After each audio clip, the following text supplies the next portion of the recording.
Hello! Look at our look today. Tignan niyo naman yung dating, no? Hindi yan nag-ayos. Nag-ano lang yan siya. Tinali lang yan, ginanyan lang yan siya dyan. Tapos, clip. Napakadali. Yan. Tignan niyo naman. Tignan niyo naman yung hair clip natin. Diba? Ang ganda. Uy, super ganda ng hair clip natin, oh.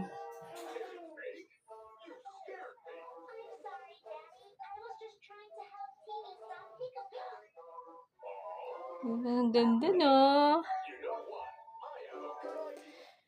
Maganda talaga yung clip na to. Yan. Super bilis lang niya, di ba? Pag clip kasi siya is napakabilis lang, dire-diretso lang. Kahit hindi na yan magsusuklay. Pwede na kang gawing suklay to no? Yan. Ayun siya. Yan. Napaka-eleganting tignan, di ba? Yan. Ito is tweed yung gamit na material niyan. Tweed yan siya. Tapos ito naman, yan, yung, may pa-gold yan siya. May rose yan siya dyan. Yan. Tapos pa-ribbon, ganon. Maganda yung quality na gamit nito. Ayan. Yan siya. Kaya ganyan lang. Ganyan lang siya, oh. Tapos, clip. Ganon lang. Diba?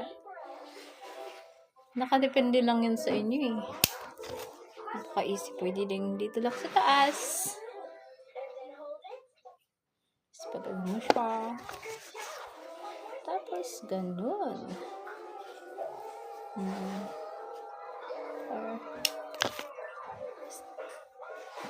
Mas maganda kasi yung clip nung kasi mabilis lang siya.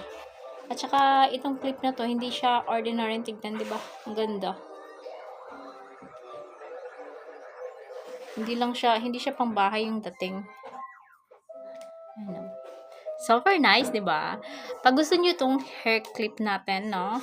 Itong clip na super elegance naman siya talaga tignan. Yan.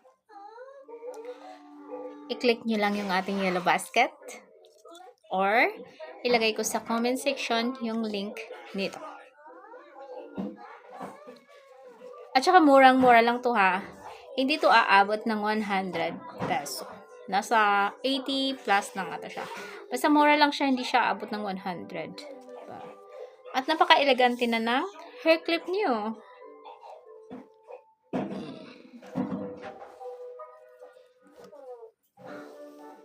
Pwede din ganun lang, oh. Diba? Pwede isok.